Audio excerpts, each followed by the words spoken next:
हाँ तो दोस्तों, आज की इस खबर में हम बात करेंगे नरेंद्र चंचल जो कि इस दुनिया से रुखसत हो गए हैं। और क्योंकि वीडियो को शुरू करने से पहले हमारे चैनल को सब्सक्राइब लाजमी करें। नरेंद्र चंचल जो कि बॉलीवुड के एक जाने माने स्टार थे और उसने अपने वक्त में बॉलीवुड में अपना अच्छा किरदार अदा किया है, लेकिन अभी उसकी डेथ हो गई है।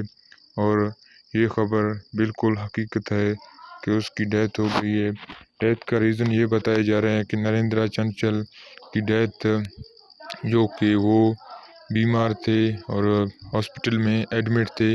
तो एडमिट तकरीबन 2-3 हफ्तों से वो हॉस्पिटल में एडमिट थे और आज ही वो चल बसे।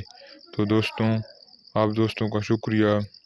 तो आप लोग दुआ करें और बराए मेहरबानी हमारे चैनल को सब्सक्राइब लाजमी करें। शुक्रिया।